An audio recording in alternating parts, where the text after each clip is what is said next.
the MMA Dude, back with the Split Decision Podcast, episode number 123, here with my always brilliant co-host, the Fight Geek. Fight Geek, how you doing today, man?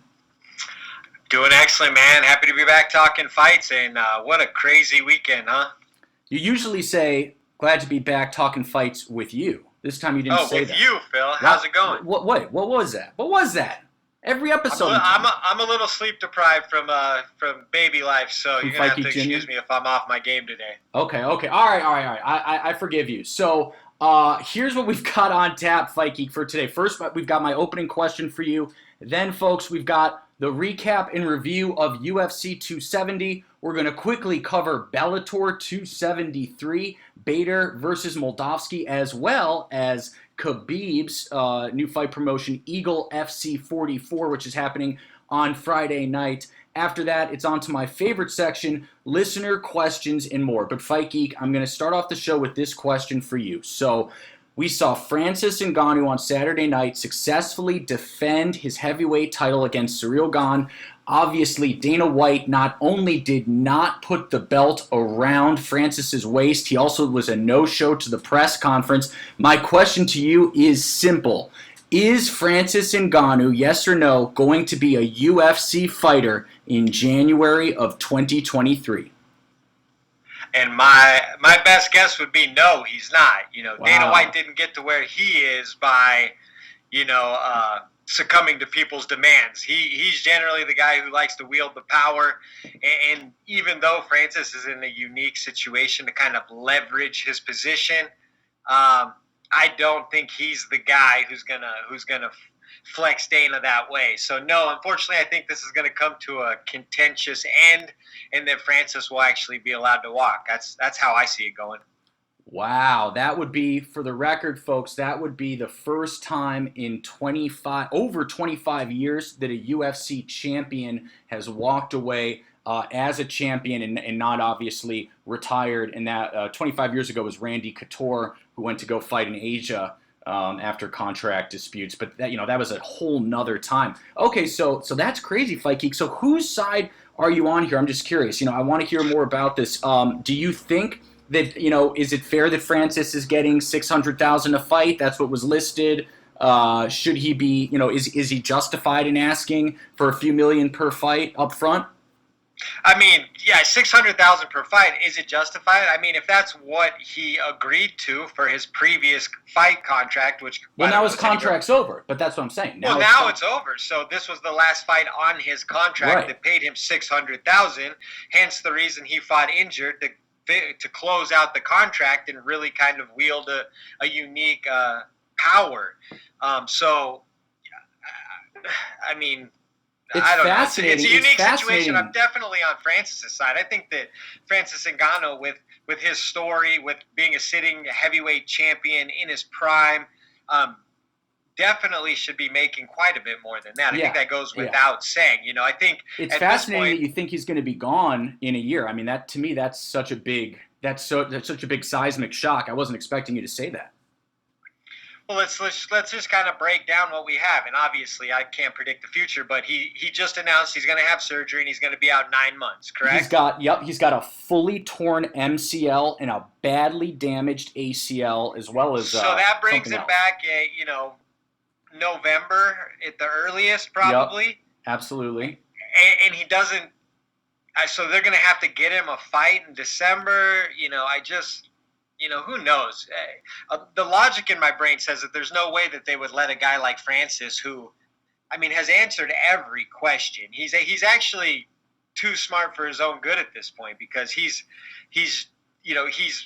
interview with Ariel was unbelievable. He basically just, outlined all the things he has contention with in the contracts, and it makes perfect sense. So, but then again, he's dealing with Dana White, who is just kind of been running the show the way he does it, and in true Dana fashion, he finds ways to avoid the topic. He finds ways to not be held to the fire on these topics. He just leaves and does kind of childish things like that. So when will we even get a statement from Dana White regarding Francis Ngannou? You know what I mean?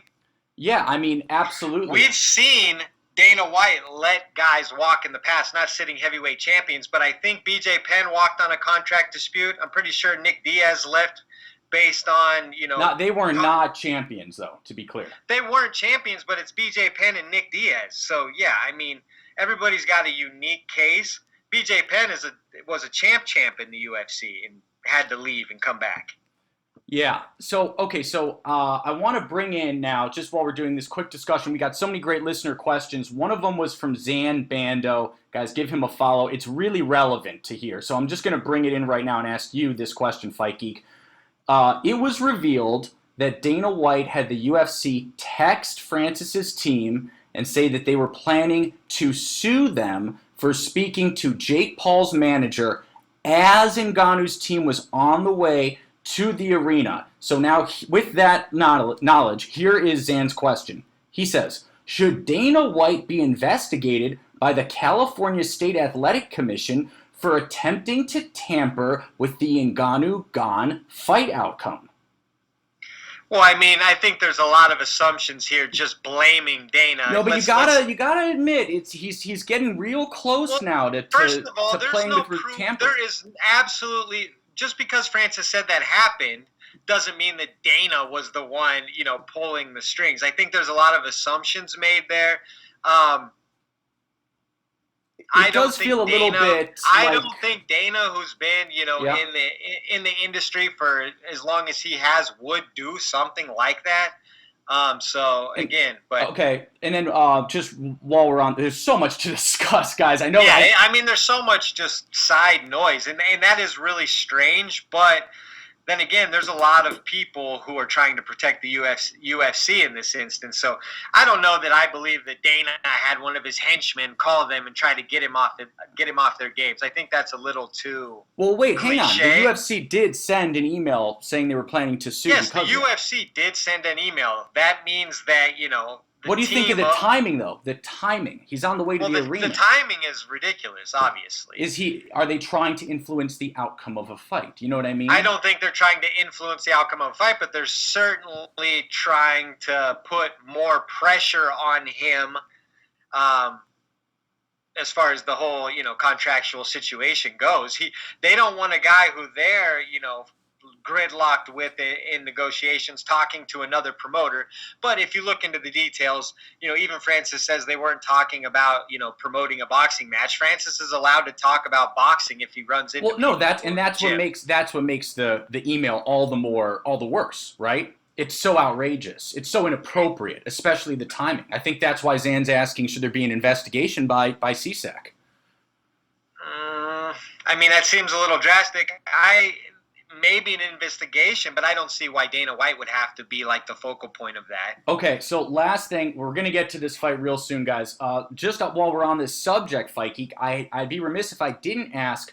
So Francis also mentioned in the post-fight press conference that his agent Markel Martin received a racist text from an anonymous Las Vegas number with a Vegas area code the day of the fight, the morning of the fight, calling Markel Martin a dumb black bitch who should go back to selling suits. Apparently this was something that was in Markel's background, a suit seller. Nothing wrong with that, of course. But it was a little interesting how much they knew about him. Obviously there's been some insinuations that this could have been from Dana or one of Dana's henchmen. Any thoughts on that? I mean, other than it's super inappropriate, but in the day and age we live in, there's a lot of trolls, there's a lot of devious people. I don't know that I believe Dana White, who's worth however I don't think he'd do it either. I have to say, I'm on your side there. I don't think he'd do it either. The guy understands technology. Whoever did that is going to get caught eventually. It can be traced pretty simply. So I don't think Dana White's the kind of guy at this point in his career that's going to overextend himself that way. Right. But is it totally lame and unexcusable, and whoever's doing it is a dipshit? Absolutely. But do I think this is like Dana going just completely berserk behind the scenes over it? I don't. We've seen Dana have many public contract disputes with former UFC stars. Yeah. And by the way, I'm not defending Dana. I'm just saying, guys, I really don't think Dana cares so much about Ngannou that he would risk destroying everything for one text message. Well, that's what I'm saying. I don't think is he happy with the way the situation's playing out? Oh, he's definitely not happy. Exactly, but does that mean he's behind the scenes acting like, complete idiot? I doubt it. Right. Okay. So with that, we've still got, don't worry guys, we've still got some excellent listener questions that address the situation further. But for now, Fikey, can we move on and discuss the card in terms of just the fights? Please. All right, so UFC 270 Ngannou versus Gane took place this Saturday. I was lucky enough to get some last-minute tickets, had a blast there. It was a great show. And let's just start off with Francis Ngannou defeating Ciryl Gane via unanimous decision. With almost everyone agreeing that Gane won the first 2 rounds and Francis Ngannou won the last 3 with his grappling and wrestling takedowns. What are your takeaways on the fight, Fight Geek? I mean, personally, I couldn't be more impressed.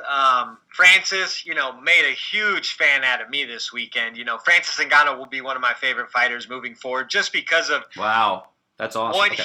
What he did, start to finish, the injury, all the BS outside the cage, a former teammate. I mean, wow. The fact that he had to reinvent himself due to the injury in there and was able to do it shows you that over the past few years, nobody's been putting in more work than Francis Ngannou. That was the rawest prospect in MMA, and now he's winning title fights versus high-level challengers outside of his original skill set. He's doing it with grappling. Well, that's what I mean. His skill set is just to throw bombs. But what really impressed me the most was the fact that Francis Ngannou has turned into not only the most powerful force of all time in the UFC, but now he has fight IQ. Oh, yeah. I mean, the fact that now he legitimately has a fight IQ and can implement a game plan and be down a knee and unable to use his striking in an effective way and still find ways to win fights, I think that puts him in a very, very special category. Physically, he's clearly the greatest heavyweight of all time. I don't think there's a question there. So, yeah, I couldn't be more impressed. Okay, physically. Okay. What about Brock? I think Ciryl Gane is Brock Lesnar? I think Francis is a better natural athlete than Brock Lesnar for sure. He's taller. I think he's got a bigger reach. Francis Ngannou moves very well for a man that big. They were estimating that he weighed close to 270 in the cage, and he's as chiseled as Kamaru Usman. Yeah, he's 100 pounds bigger than Kamaru Usman, and he looks just as ripped as him. It's unbelievable. I really enjoyed it. I thought it was a good fight. I thought it was dramatic. I thought Gane did well for himself. I think this win will age very well for Francis because I think Gane will go on to win some more big fights and really establish himself as an elite guy. I think he probably has the best movement in the heavyweight division, and he's going to be very tough to solve. Francis didn't come close to hitting him. I mean, okay, so on that note, you're absolutely right. First and foremost, I want to give credit where it's due. I did underestimate how hard Ciryl Gane would be to hit. I also incorrectly gave the I gave the first round to Francis. I rewatched it. Ciryl won the first 2 rounds. Francis I agree. I gave it 4-1 Francis live, and then rewatching it, same exact thing. Yeah. Okay. And I'm kind of glad I misscored it at the time because I was luckily that stopped me from having a total heart attack. It was just my bad scoring. But anyways, here's my question about Ciryl Gane. I will totally admit he was a way sneakier striker and than I was anticipating. My question is, has he been found out? Do heavyweights now realize you just got to take this guy down? Just don't stand with him. Just wrestle him. I think first of all, I mentioned this last week. He's only a 10-0 MMA fighter, so there's still room for him to grow. The fact that he was legitimately against one of the best heavyweights of all time at 10-0, I mean, he's playing with house money at this point. Francis couldn't hit him. Yeah, he didn't get knocked out. He saw the bell. I thought there was an interesting analogy or kind of comparison by Francis where he said he looked at Gane and saw him kind of a fish out of water after the 3rd round like he was versus Stipe. I don't think it's, apples to apples, but I understood what he was saying. This was the first time, Gane had been pushed that way and taken outside of his comfort zone and didn't really have any answers. So I think just like Francis, Gane will come back stronger. I think he'll obviously have to put in the time based on what you're saying. Guys are going to think that they can just take him down and win fights that way. So now it's game on for Gane to go back and figure out how to stay on his feet. He's already so elusive. I'm sure that he'll be able to stay away from 99% of the heavyweights out there. Who do you favor in him versus Stipe Miocic? Ciryl Gane versus Stipe Miocic, 5 rounds. Who you got? Right now, I'd probably take Stipe. I do too.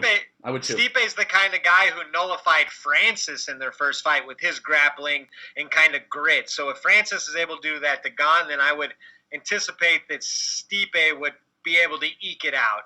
So I would lean Stipe, but then again, there's more question marks with Stipe. He's been out for a while. He's coming off, a knockout loss. Is he a fat cat now? He's been a champion for a very long time. How driven will he be to fight a guy like Ciryl Gane after a career littered with legends on his resume? Like, there's a lot to put into it.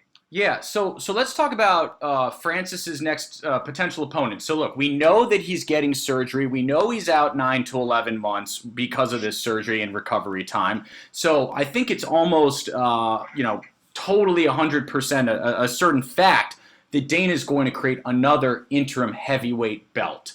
My question to you is simple. Who do you want to see in that interim heavyweight fight? I say Stipe Miocic versus Jon Jones. I mean, that's a no-brainer, isn't it? Do you think it's going to happen? Probably not. Yeah. I mean, Jones tweeted immediately after the fight, it's more likely that Ciryl Gane versus Stipe for that interim title, I think. Yeah, what'd you make of Jon Jones immediately tweeting after the fight, maybe I'll just enjoy retirement? Well, he tweeted a lot that night, not just that. So, I mean, John's all over the place, isn't he? One day he's up, one day he's down, one day he's mad, one day he's come back, one day he's chilling back, one day he's a police officer, one day, I mean, who knows what's... Yeah, and all I know is that he's never been a heavyweight yet, so it's just all talk. People are always telling me, oh man, Jones could do this, Jones could do that at heavyweight. People after this fight were saying, a lot of people, Chael Sonnen included, DC, Daniel Cormier included, were saying, oh, Jon Jones easily beats Gane and Ngannou. And a lot of people on Twitter were saying that to me. And all I have to say back is, guys, don't tell it to me. You don't have to convince me. You've got to convince Jon. Only Jon can agree to this fight, and he's got to want it. And right now, he doesn't think he can win. So you've got to convince Jon. Don't worry about convincing me or anyone else besides Jon Jones.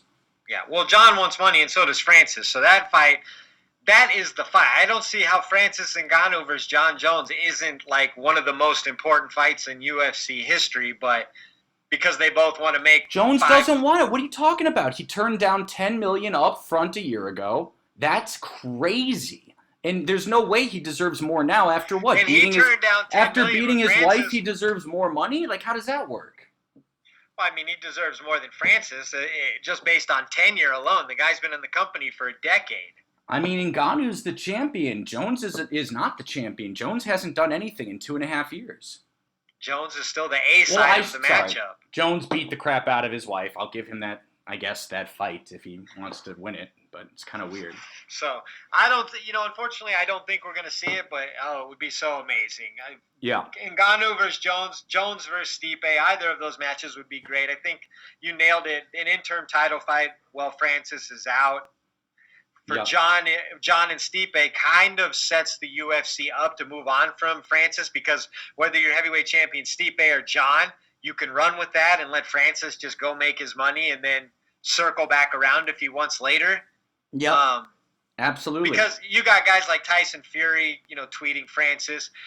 Legitimately, Francis could go and make $30 million versus Tyson Fury, get beat up for 12 rounds, and come back and still be contending for UFC titles. Well, that's why I wonder. That's why I'm just so. Is Dana truly dumb enough to let Francis walk and go do this boxing match with Tyson Fury without the UFC? I mean, that would be so stupid on Dana's part. Why doesn't the UFC just want to build his profile? Let him go knock out some YouTuber if that's what people want to see. I'll watch it. I mean, goodness, go let him fight Mike Tyson in an exhibition. I mean, let's see it then. If that's what they want to do, but let him come back and be the UFC champion. That was his point as an independent contractor on Ariel's show. Yep. Is that if I work for you, then, I work for you, but I'm an independent contractor. Let me come and go. Let me show up on a card here and a boxing match there and an exhibition there, and then I'll come back and be the UFC champion as contractually obligated. I mean, well, the answer there, though, Fight Geek, right? I mean, the UFC is going to want a cut of all that. I mean, the UFC took their cut of McGregor Mayweather, so let's not pretend that we got to. The rubber's meeting the road here. You got to figure out if they're private contractors or not, because that's like me saying, if you're a landscaper and you do the neighbor's yard, the previous house doesn't get any of the cut. You know what I mean? It doesn't make any sense. Okay, so let's end it here, and don't worry, we've got a few listener questions. We'll come back to this, but let's end it here. Fight Geek, is it sort of fair to say that right now Francis Ngannou made the right decision by not re-signing with the UFC before 270. It's really incredible to think about what he overcame to be down 2-0. Again, doesn't have a new contract. It would have been devastating for his stock had he lost this fight, and he almost lost it.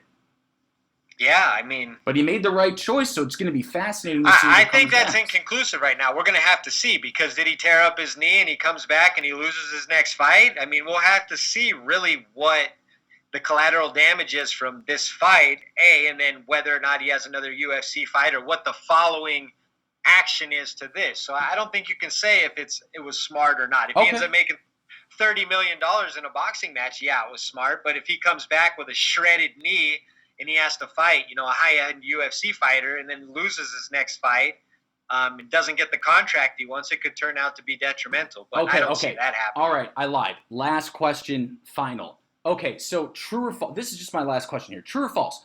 If Dana White wants to quiet this growing movement that, for example, Jake Paul and other enemies of his keep blasting that UFC fighters are underpaid, that they're being exploited unfairly, don't you think it's in Dana's best interest to make sure that he finds a private deal with Ngannou ASAP? I feel like if he lets Ngannou walk, he's going to be making the whole situation about 1,000 times more amplified. Yeah, I'm just not sure that I believe Dana thinks that way. You don't think that he'll be amplifying it more if Ngannou walks? Like, everyone's going to have an article about it. ESPN's going to write about it. It's going to be of course, but everybody's writing about it anyways. Everyone writes about everything Dana White says. I mean, remember when he, was making comments about Conor being in jail and having one-on-ones? This is what he does, man. I don't think Dana's afraid to stand his ground. Yeah, I guess I'm just insinuating that maybe this is the first time where he should be. Who knows? I mean, I don't know why he should be. Doesn't because he if Ngannou, I think that I think you've got to admit this is a very unique situation, man. Ngannou is the undisputed heavyweight champ, and he may walk away. I'm trying to put myself in Dana White's shoes based on the actions he's made over the last 25 years or whatever, and he doesn't think like we think. Right. I know. I'm just saying if he's trying to shut everyone up about paying UFC fighters more, he should probably make a deal with Francis. Well, you'd think so. Yeah, exactly. Make Francis happy. At least kind of like have a figurehead for good pay. That's why I feel like Francis Ngannou versus Jon Jones, give them both headlining paydays and say this is the standard if you want to make $10 million as a UFC fighter. You have to get to Francis Ngannou, heavyweight champion of the world, versus Jon Jones, all-time great status. If you can put together a billing like this, you can make $10 million as a UFC fighter. I agree. That's what I believe. I agree. Well said. Okay, all right. Moving on before everyone gets mad. Moving on to Davison Figueiredo versus Brandon Moreno 3. Figueiredo wins a unanimous decision, 3-2 across all three judges' scorecards. I personally did agree that it was 3-2 for Figgy. But really fast, Fikey, what I was going to say is, I was at 270 Live. Man, I finally understood what people were saying with, Brandon Moreno being a big draw as the first Mexican champion. Because I will tell you, man, 80% of the crowd was there for Brandon Moreno. For sure. I mean, he's the definition of a fan favorite, and he was in, Southern California, so that set up nicely for him. It broke my heart. I mean, it was a razor close fight. How'd you score it? I think this fight was inconclusive. I think we saw, But how'd you score it? How'd you score it? I mean, the night of, I scored it 3-2 for Moreno. Oh, wow. So I thought the first round was closer than a lot of people, even though the volume was on Figgy's side that round. But again, that's wasn't Moreno knocked down 3 times? It was at least 2, but I think it might have been 3. Who, Moreno? Yes. Yes, he was, but I think he won the vast majority of the action outside of that. But then again, he's one of my favorites, so maybe I'm being a little biased here. I thought it was razor close. It was razor close, 100%. I mean, I think that fight, depending on who you are scoring it, could be scored multiple ways, but I was shocked when Figgy got it. I thought Figgy was a little low volume and also playing it safe based on, his corner's, advice, and kind of he was, he's more of an aggressive fighter, and they were really trying to hold him back. It was almost like they were trying to win a decision rather than letting Figgy engage it as he normally would. It ended up working out in the end, but in real time, I thought it was a little strange. So maybe I thought that Brandon was winning because of, kind of my interpretation of all that action. Yeah.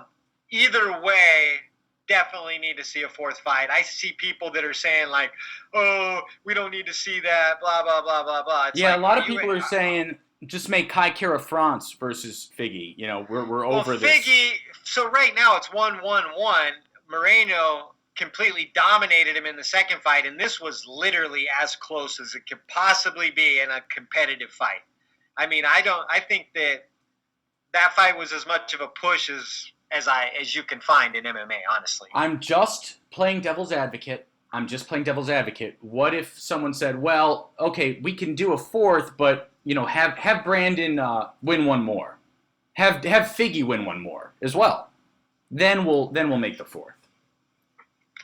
I could see that just for, so we don't get so... I mean, the problem is the flyweight division. The flyweight division's kind of turning into Figueiredo versus Moreno, and that's the end of the story.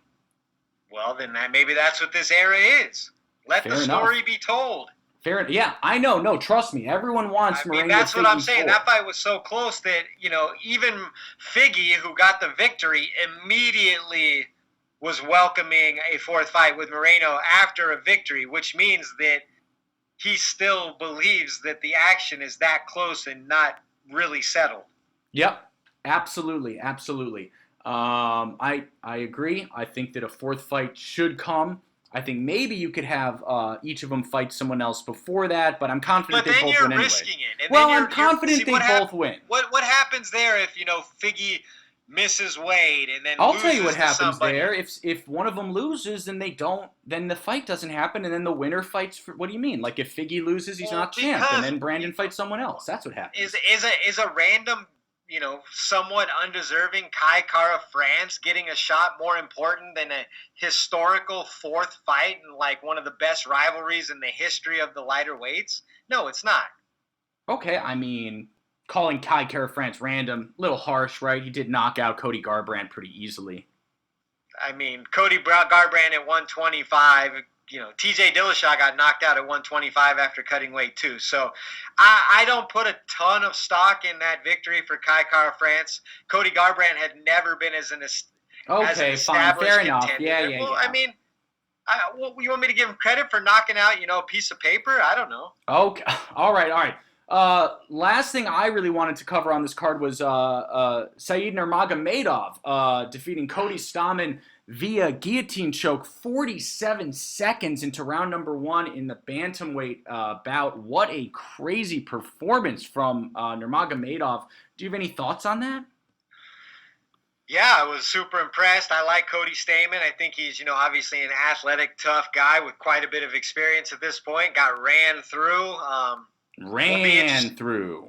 Yeah, that was like getting put through the meat grinder. That just was one-way traffic. And, yeah, whenever you see him do something like that, it makes you wonder just how good he is. So, yeah, I'm excited to see what's next.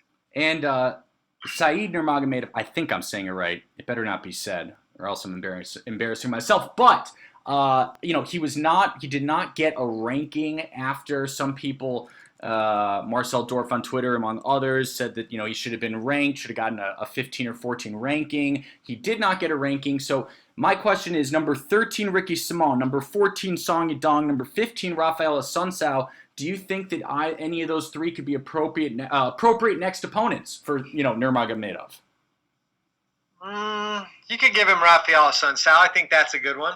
Okay. Did you have someone else in mind? You're kind of saying it like, I've got someone else I was thinking. No, I mean, I don't know if the guys that are hanging on to the back end of the 15 are going to want to fight someone that dangerous. Think he might have a hard time getting a top 15 guy next. Yeah, okay. Fair point.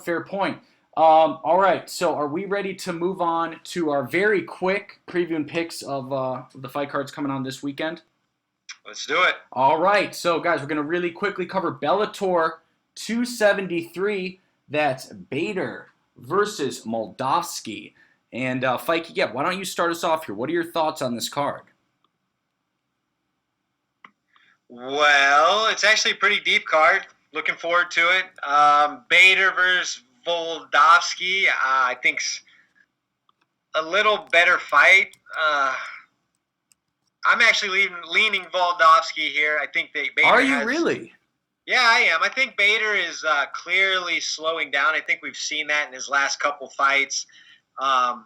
He's still he's the heavyweight champ. I mean, this is a championship fight, of course. Yeah, he is a heavyweight champ, but he was beating guys like Muhammad Lawal, Matt Mitrione at the end. His Fedor fight was good. He has a no contest to Congo, so I think this will be by far the most physically imposing guy he's fought in a while. I think that's fair. Yeah.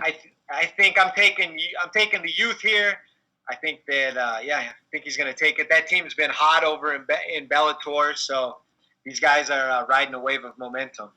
I hate to say it, but I actually agree. I think Valentin Moldovsky is going to become the new heavyweight champ of Bellator. I do see him winning a unanimous decision, and I think it's going to be pretty one-sided as well. Yeah, he's a Vadim Nemkov teammate, correct? Yep, I believe he is. So yeah, and Vadim Nemkov has really gave Bader problems. So they know what to train for over there when it comes to Bader. So I just think this is another tough matchup for him. Bader's 38 years old. I think he's lost 2 out of 3, or actually 3 out of 5. So happens to everybody. I think Voldowski gets this one done.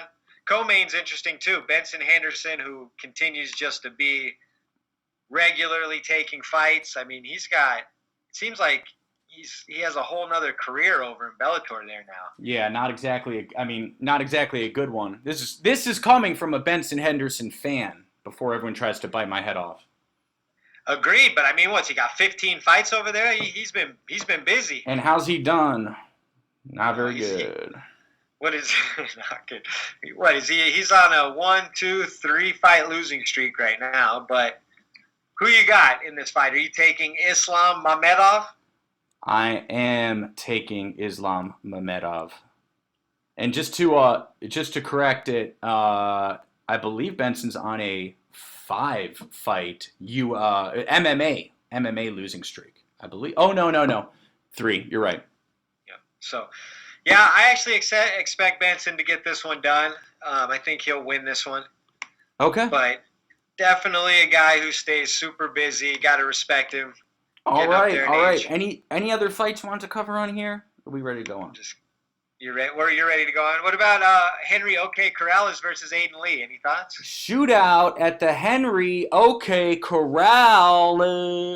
versus. I love saying that, even though it didn't really work this time. That's why I brought it up. I'm going with Corrales here. He's versus a fun Aidan fighter. Lee. Yep. What about Darian Caldwell versus Enrique Barzola? This should be fun. I've got Barzola. Caldwell should win this, but let's be honest. Caldwell's a little bit of like an underperformer. I can agree with you, but I think that Caldwell gets this done. I'm taking Caldwell there. We got Saad Awad on the card. So, yeah, it's a pretty good card. It's a fun one. It's absolutely a fun one. Okay, so moving on to Habib Nurmagomedov's Eagle FC 44, Keratonov versus Spong. So, who you got on this one? Who do I got? In an MMA match, I'm going to take Keratonov. Me too. Just think that he has so much experience. He's going to be bigger. I think that he'll get the fight to the ground and give Spong problems. Yep. Agreed, guys. This is on Friday on UFC Fight Pass, FYI. Then the co-main event, really quick. We've got Rashad Evans. This breaks my heart because I love Rashad. Rashad Evans versus Gabriel Checo. I'm just so concerned that Rashad is still fighting. It's making me cringe. Yeah, and he's been off for a couple years now, so it's more than a couple. The last time he fought was at UFC 225, Whitaker Romero 2, which I was at live against Lionheart, and he got sparked early. Well, to be fair, this guy he's fighting isn't exactly Lionheart, so I actually am going to take Rashad Evans in this one. Are you? Okay. I am. Okay, I'm taking Checo by decision, but I hope you're right. I love Rashad. I love Rashad as well, and if he wants to fight, I hope he's able to just make it bell to bell and get out of there with his paycheck. Agreed. And then one fight really quickly, Cody Gibson versus Ray Borg. Oh, man, Ray Borg. I really like Ray Borg. I'm heartbroken that he got cut from the UFC. I think he's got so much talent. I know that he had some horrible personal issues with his, health of some of his family. Obviously, just horrendous stuff. Do you have any thoughts on this fight? Yeah, I like it. I think this will probably be one of the more fun fights. I'm taking Ray Borg. This might be the best fight in terms of just matchup. Action, yeah, exactly. Yeah. So, but yeah, it's a good matchup. I think Habib, considering how young his promotion is actually putting together a semi-interesting card. Absolutely. Oh, absolutely. I mean, you could do a lot worse than this. I totally agree. And that doesn't even cover, just for example, Jorgen De Castro versus Sean Asher at heavyweight. That's on the prelims. That's kind of fun. Jorgen De Castro, right? I mean, exactly. Anthony Njokuani is a good fighter. Yep. John Howard, Doomsday is a fun fighter. So there's some old vets showing up on here. I mean, there's more name value on this than most PFL cards. Absolutely. Okay, so are we ready to move on? Let's do it. Okay, so before we take our really quick break and come back with listener questions, I've got one last piece of news to ask Fight Geek about. So it was just announced, Fight Geek, that UFC 274 in May is going to be headlined by two title fights. First, Glover Teixeira versus Yuri Prohaska. And second, and this is what was announced today, Charles Oliveira versus Justin Gaethje. And my question is simple. Who you got for both fights? These are not final decisions, people. These are early on. But how do you see these going? Yeah, I mean, I love that card. That'll be a fun night. Yeah. Got Yuri by TKO and Justin by TKO. Wow, you know what? I disagree with you on both. I got Glover by submission. I think he's going to weather the early storm. I know everyone's choosing Yuri. But the one I feel actually a little bit stronger about is I really think that Charles Oliveira, is going to shock people with a second-round submission of Gaethje. I'm sure Gaethje will implement his striking. I'm sure Gaethje will even knock Charles down, possibly even more than once. But if he doesn't put Charles away, I think that Charles is going to find a way to submit him. And that's exactly what I think is going to happen. Well, I think that's pretty predictable, Oh, come on. What do you mean that's predictable? Well, I mean, that's what he's done in his last two fights, more or less. So, whatever. Okay. So it wouldn't be that much of a reach to say that, but I do think that, Gaethje's a harder hitter than Poirier, not over time, but I think he's shown more one-shot knockout power than Poirier has. So I do think he has that going for him. I think he probably has similar power to Michael Chandler. Maybe that's a tough one, but he's shut off, Barboza. He shut off Vic. I mean, so Gaethje can touch you one time and turn you off, where I don't think we've ever even seen Dustin Poirier have a one-shot knockout. He's usually an accumulation striker. Yep. So that is something going for Justin, that if you let Justin Gaethje hit your chin 3 times in the first round, I don't think you make it through that. So, and that's not exactly the case with a guy like Dustin, who's a little more feel it out, go to the body, traditional boxing. Justin comes in to butcher you. All right, I see it's happening already, guys. Everyone's underestimating the champ, Do Bronx. No one's underestimating him. We all know that he's still viewed as like an illegitimate champ, which is so crazy to me. He's not illegitimate. He's an unbelievable champ. Like I said, the fact that he finished Dustin Poirier is, I mean, that's all he'll need historically to prove that he was a worthy champion. True. I mean, yeah, I don't know who would ever discredit a guy who's a sitting defending champion who also owns the all-time submission record. That's the definition of, like, the baddest of the badasses. Okay, fair enough. But you know how it is. There's some casuals. No, I know there's some people that don't see it. I respect that dude as much as you can. I think he's as elite of a champion as there is. I just think he gets hit a lot, and I think it'll catch up to him. And a guy like Justin Gaethje, who can be submitted, we've only seen him put into a bad situation one time versus the most dominant grappler of all time. So it's hard for me to just be like, oh, he'll get put into a bad grappling situation, because we've never seen it other than one time. Yep. Very true. Very true. All right, well, it's going to be really interesting to see what happens. But with that, guys, we're going to take... They got it right, I'll say that. Yeah. At least give us the fights that need to happen. This one needs to happen. And then you can book Connor or whatever nonsense you want to do. But these guys need to fight to shake this up. It needs to happen, just like our quick commercial break needs to happen. We'll be right back with listener questions and more.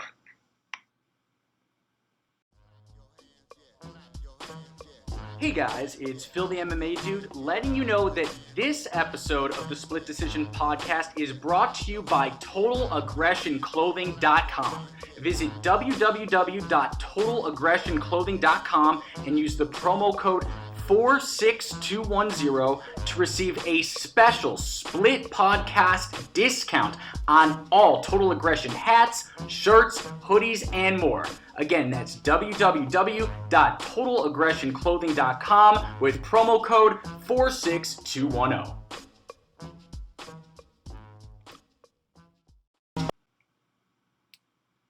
Hey guys, it's Phil the MMA Dude back with the Split Decision Podcast, episode number 123, here with my brilliant co-host, The Fight Geek, and it is now time for my favorite section of all, and that is...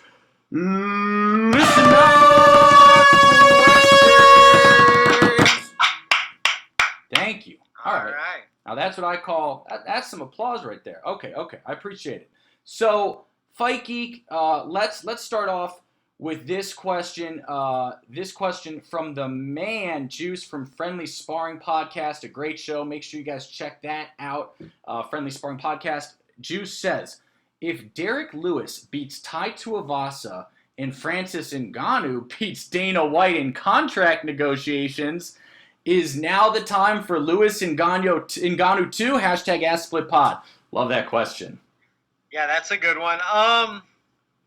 Man, you want to talk about something I don't see? Dana losing a contract negotiation and then booking a fight that was boring again. Those are the two things Dana hates more than anything in the world. He's like, all right, we just got through this brutal negotiation. Now it's time to schedule Ngannou Lewis 2. Yeah, he might just absolutely, go mad if that happens. But would it be time?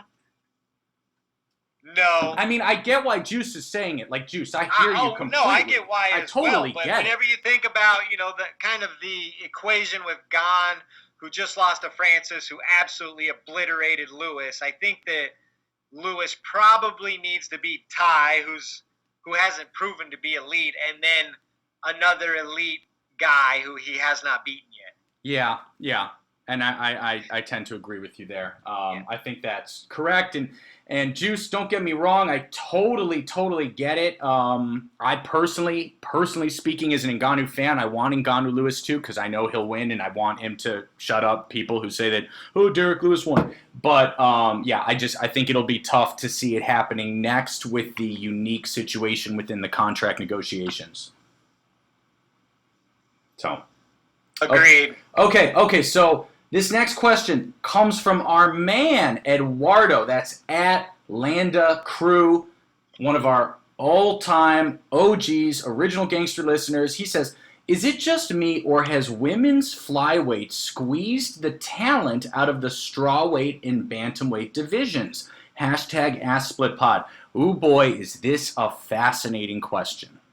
This is a really good one. This is a really good one. I don't think you could dispute that it has, right? I mean, it's taken away some juice from the other divisions. Like, I mean, look, Miesha Tate, Jessica Andrade left strawweight, Miesha Tate left bantamweight. That's just on the top of my head right this split second.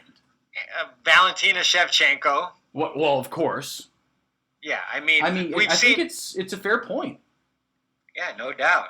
I did, yeah. So I think the fact that those divisions are more shallow than the men's divisions really makes it stick out more, because I think you're seeing in the men's division, you're seeing a ton of 145ers, 135ers drop down or try to drop down. I mean, 155ers going to 145 and up to 170. We've seen so much of that in the men's divisions. There's just so many fighters that I think it doesn't seem as like it's cherry-picked as much, but with the women's divisions, it does.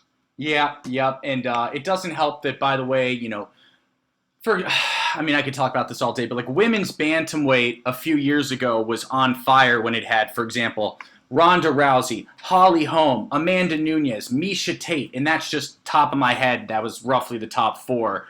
And then they had a whole bunch of others, right? So obviously, women's bantamweight hasn't been what it used to be for some time. Women's strawweight continues to be the deepest female division, in my opinion, by a mile.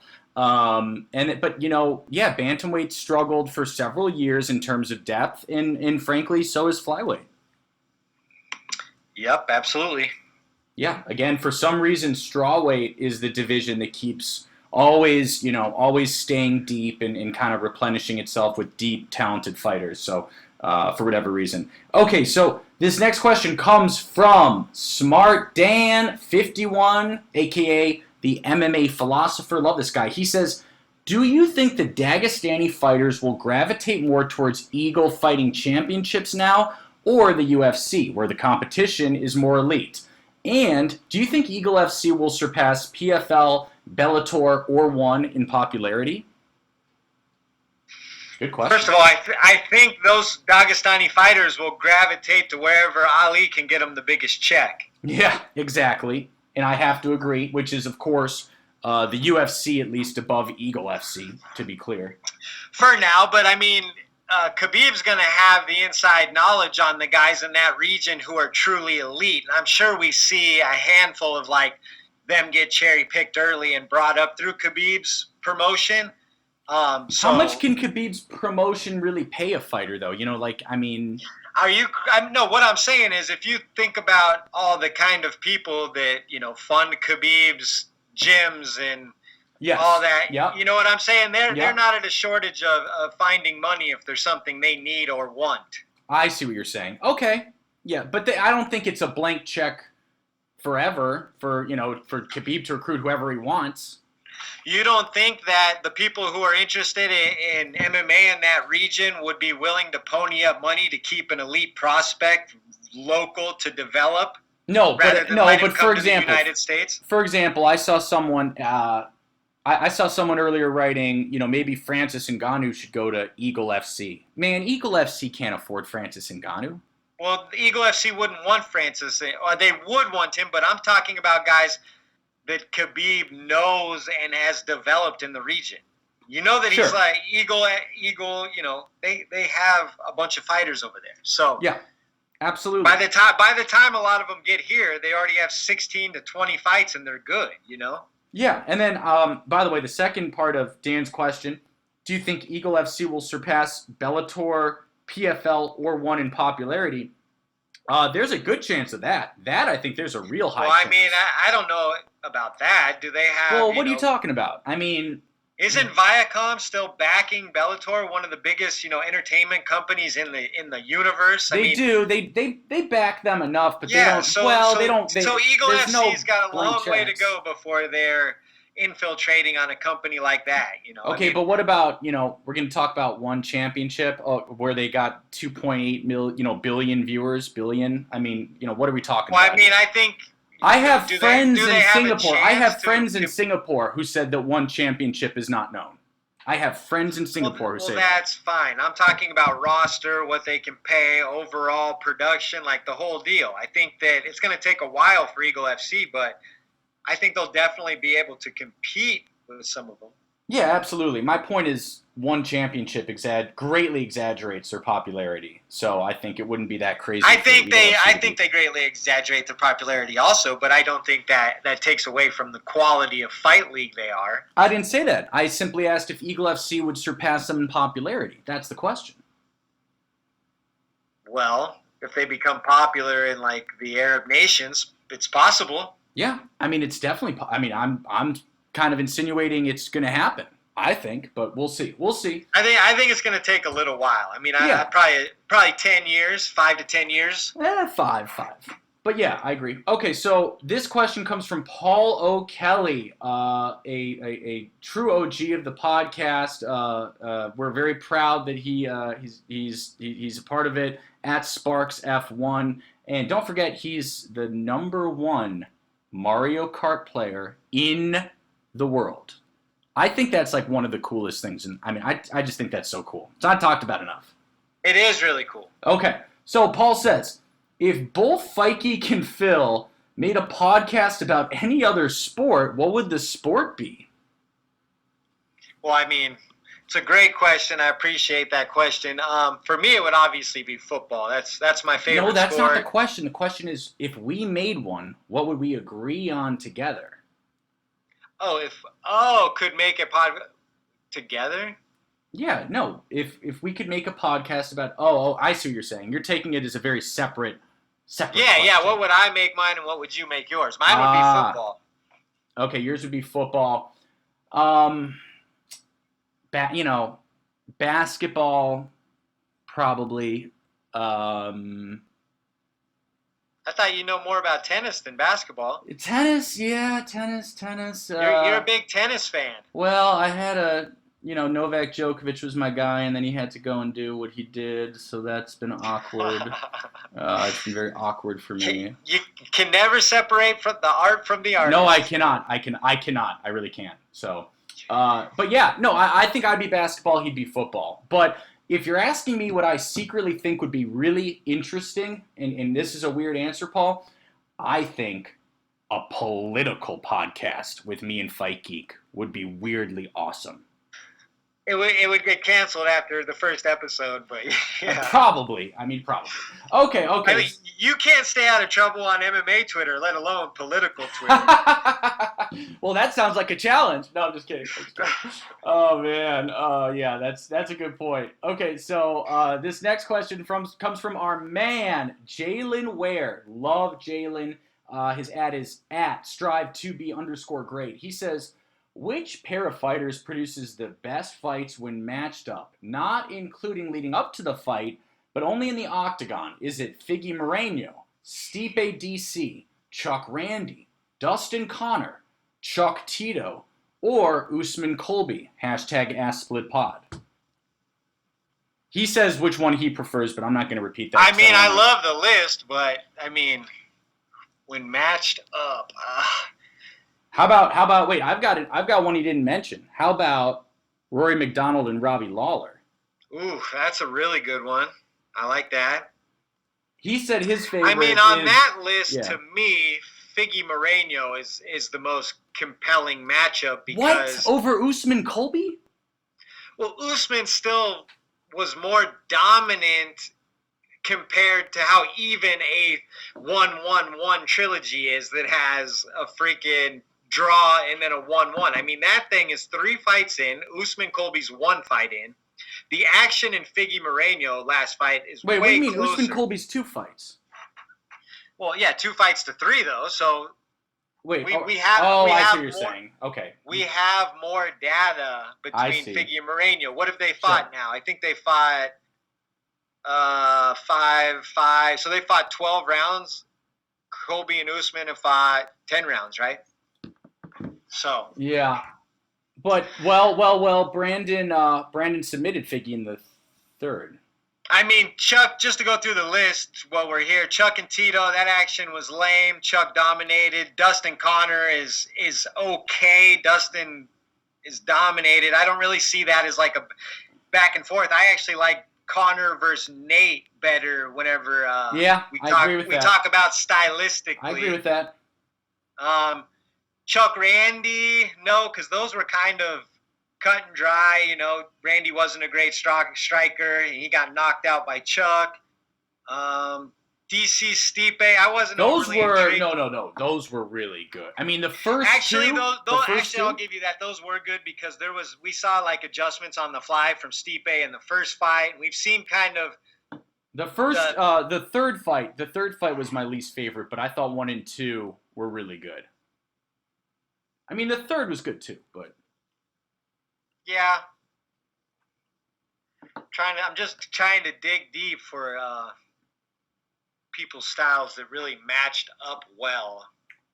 I'm telling you, like Lawler McDonald, bro. Really the who is fighting multiple times really the key indicator here or what? I mean, I don't think it's the key indicator. It is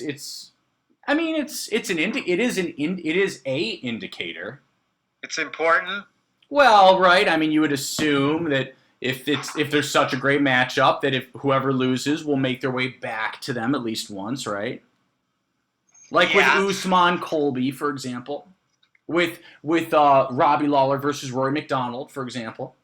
I think that's a really good call out. I think you could. Yeah, I think that's the other one you could toss in here. So yeah, that's a good. I think Figgy Moreno, Usman Colby are the right calls there. Yep. Okay. All right. Moving on to an amazing question from Eric Buchert. That's at ATANAK74. He says, "Hey guys, I'll be attending my first UFC event in Columbus, Ohio on March 26th. Congrats, Eric. That's awesome, man. He says, any advice for a live fight night newbie? As always, looking forward to the new episode. #AskSplitPod. Love it, Eric. Congrats. Advice, huh? Drink before you get in.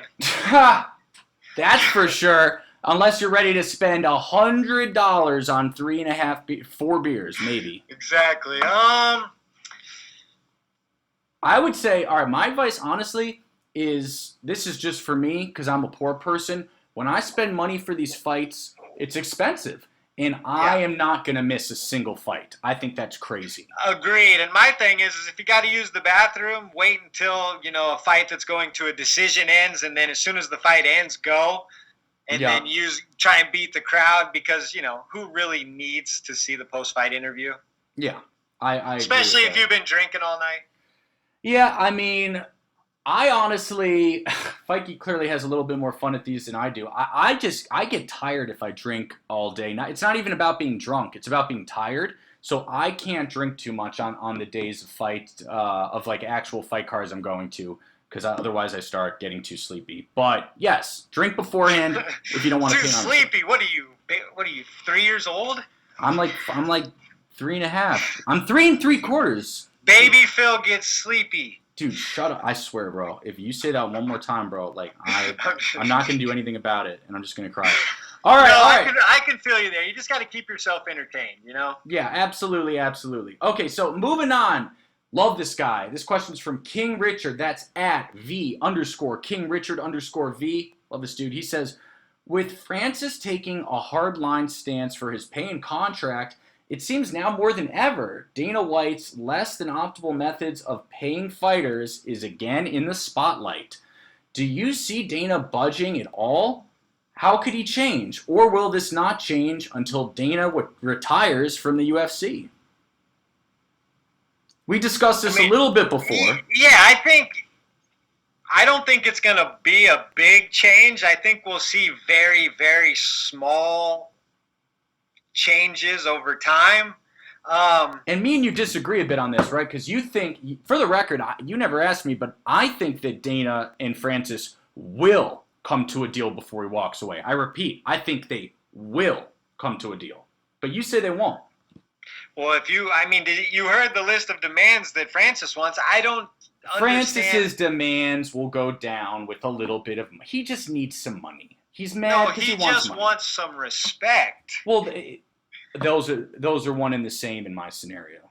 Yeah, so, no, but it's things like if he's going to be signing a contract to be an independent contractor, he doesn't want to be tied to Dana White exclusively. So I don't know how that can be smoothed over with a very, very nice $2 million discretionary bonus. You know what I'm saying? What if Dana says, "Hey, Francis, I can't let you box Tyson. Here's $3 million here's $3 million. Keep it on the deal." Well, my question is if the UFC is partners with ESPN and Top Rank is partners with ESPN, why can't Dana let Francis box Tyson? He let Conor do it. Right. I think that because I think in the long term, it did not benefit the UFC's image when McGregor kind of got smoked by Floyd. Well, 100% it didn't benefit, but, it... And what do we think would happen in Tyson Fury? Conor losing is Tyson going to beat... is Tyson going to lose to Ngannou? No chance. No, he's not. But what I'm saying is Conor, even in being defeated by Floyd, elevated his status as a worldwide superstar. That's something the UFC could do with Francis. The people that don't know who Francis is, you put him on a poster versus Tyson Fury all over Europe, and then they're just seeing this big, scary, intimidating, imposing UFC fighter that's fighting Tyson Fury. He would become a even bigger star, and whenever he does eventually lose to Fury, because he would, no doubt about it, he would get boxed to death, then he could just come back and everybody will have won. I don't understand why Dana doesn't, I don't understand the reasoning behind it. Even if he loses, he gets bigger and sells more pay-per-views the next time. You know how Dana is. He doesn't often operate from a business place. It's more of an emotional place, and he's just mad. And he's just mad because Francis wouldn't take the first offer or whatever. It seems so bizarre. Yeah, very bizarre. Very bizarre. If you have any business acumen at all, Dana hates you. Yeah, exactly. Which, it's funny because it's true. But do you remember John Finch just wanted his likeness in the video game? He just wanted to be compensated for his likeness, and Dana basically froze him out of the UFC. Yeah. Of course I remember that. I think it's going to be less and less effective as time goes on and people like Jake Paul keep buying more and more stock in Endeavor. Not sure if you heard about that. Jake Paul bought a huge Well, the thing is as long Endeavor. as he keeps getting softball interviews with Brett Okamoto on ESPN talking about everything but these things, then it's not going to be it's just going to keep getting kicked down the road until...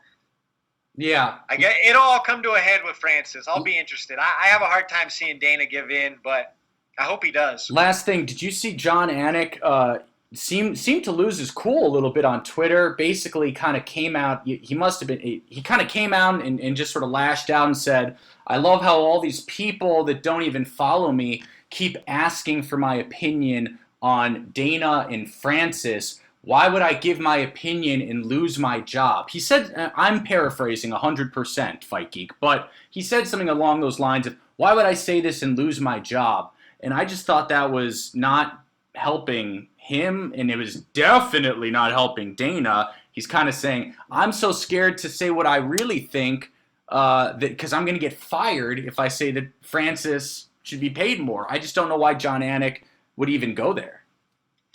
Yeah, it was a little bizarre. I didn't quite understand why either, but maybe he's just that bot. Maybe he's just getting that many inquiries, so who knows? Yeah, okay. Very, very fair. I wanted to loop back around to Eric Buchert's question about attending his first UFC event. Oh, I wanted go to ahead. make sure I wanted to let him know, go to the open workouts if you can. I know not everybody does that, but they're free. Go to the open workouts. You can get up close and personal with all the athletes. You can get pictures. You can interact with them. That is a really cool thing. Don't miss out on that. And I don't know if they have I don't know if they have fan experiences for non-pay-per-view events, but if they do, go to the fan experience. I went to the fan experience, and honestly, it was really cool. I met Marvin Vettori, took a picture with Marvin Vettori.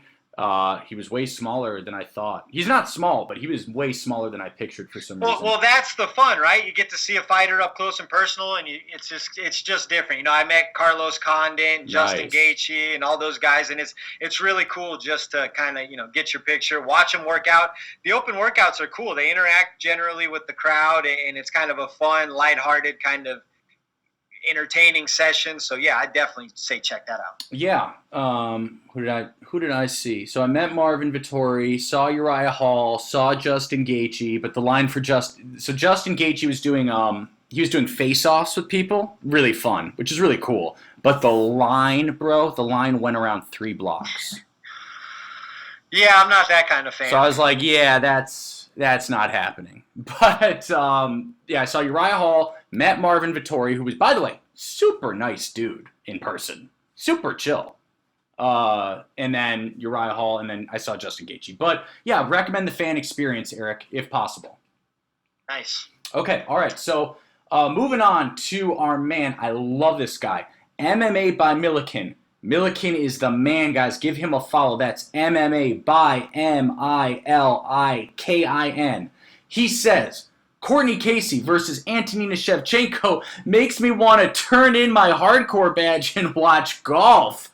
Ooh, is Casey any good? Can I pass on this fight? And still be a respected MMA wannabe? Inquiring minds want to know. #AskSplitPod, #MMA. So first of all, Milliken, you can absolutely pass on that fight and still be a respected MMA wannabe, because I'm an MMA wannabe. Now, I'm not sure if I'm respected, probably not respected, but I miss fights all the time. Yeah, but he did say respected, and I'm not respected. I don't hate this matchup as much as Milliken does. Is Casey any good? She's okay. What are we even going to say to that? Like, on her best day, she's mediocre. Yeah. I think Antonina probably wins. No, Antonina gets taken down and smushed because she can't get off the ground in this fight. That's a distinct possibility, let's be real. Courtney Casey's big and strong if she's nothing else, and Antonina Shevchenko is a horrible defensive grappler who has no power to get up. Yeah, I really want to disagree, but it's difficult. You're making some good points, some fair points. But it's definitely 15 minutes. You could probably find more production elsewhere. Absolutely. Yeah, dude, if you don't want to see it, don't see it. Trust me, it's fine. I'll probably burp the new baby during that fight. I have no excuse, but I don't want to see it, so I'll probably just... yeah, you do. Come on, it's No, I'm kidding. I'm going to see see it. Honestly, I'm going to see it. I'm getting hyped up even... You know what, Milliken, you helped me get excited for it. What do you think of that? So now I'm excited just because Milliken asked about it. So, anyways. I don't think it's a terrible fight. No, it's not terrible. We're being harsh. All right. That's enough for this week, guys. With that, Fight Geek, take us away, baby. All right, guys, as usual, you can find us on iTunes, Spotify, YouTube, Google Play, Stitcher, and more. I'm at the Fight Geek MMA. He's Phil, the MMA dude. We're at Split_podcast. It's 4 words, the Split Decision Podcast. Thanks for tuning in, and we'll talk to you next week. Peace.